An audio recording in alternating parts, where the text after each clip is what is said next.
زندہ قوت جہاں میں یہی توحید کبھی، آج کیا ہے فقط ایک مسئلہ علم و کلام۔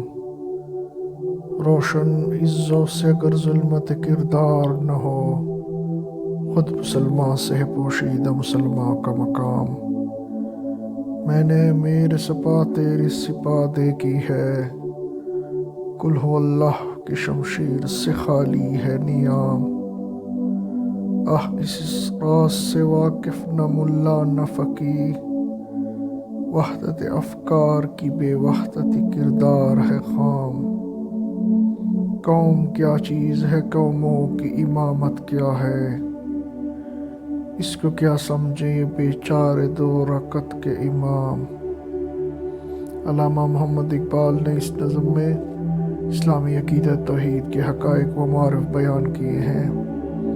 لکھتے ہیں کہ ایک زمانہ تھا جب مسلمان قرآن و حدیث کو سمجھ کر پڑھتے تھے اور توحید کے متقاضا پر عمل کر کے دنیا میں قوت اور شوکت کے مالک تھے۔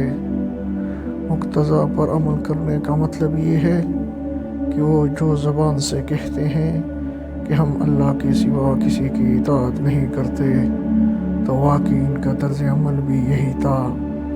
لیکن آج کیا حالت ہے، مسلمانوں نے توحید و تقاضا پر عمل کرنا تو چھوڑ ہی دیا ہے، اس کا مفہوم بھی عام مسلمانوں کے دماغوں سے نکل گیا ہے۔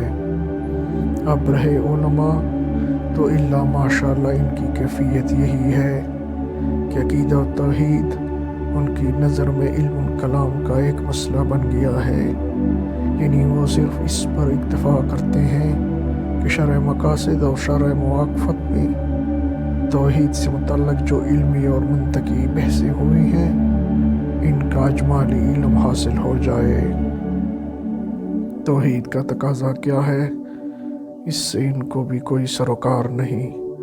واضح ہو کہ علم کلام وہ علم ہے اس میں اسلامی عقائد کا فلسفہ بیان کیا جاتا ہے اور ان کو عقل کے مطابق ثابت کیا جاتا ہے اور غیروں کے اعتراضات کے جوابات دیے جاتے ہیں۔ اقبال کا کہنا یہ ہے کہ سرکار دو عالم صلی اللہ علیہ وآلہ وسلم نے ہمیں اللہ کی ذات اور صفات میں منطقی بحثوں سے منع فرما دیا ہے، اس کے بجائے یہ حکم دیا تھا کہ ہم توحید پر ایمان لا کر اس کی اقتضاء پر عمل کریں۔ ہم نے ارشاد نبی کو پس پش ڈال دیا ہے اور اس کے برعکس طریقہ اختیار کر لیا ہے۔ چنانچہ آج کیفیت یہ ہے کہ توحید کے اقتضاء پر مسلمان کسی ملک میں عمل نہیں ہوتا۔ ہاں، مسئلہ توحید پر منطقی بحث ضرور ہوتی ہیں، اس سے فرد یا قوم کو کوئی فائدہ نہیں پہنچتا۔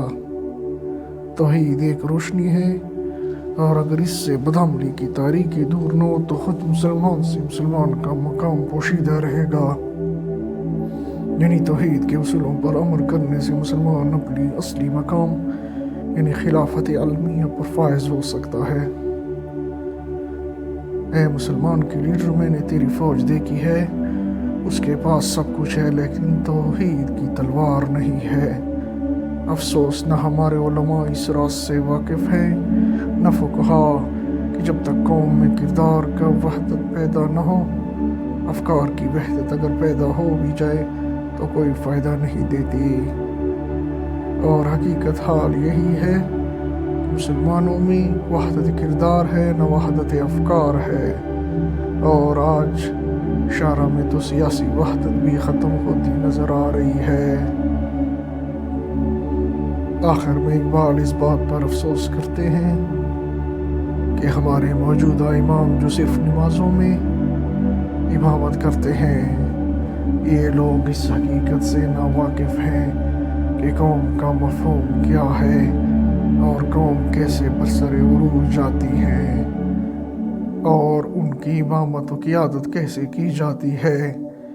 یہی وجہ ہے کہ وہ قوم کی رہنمائی سے قاصر ہیں۔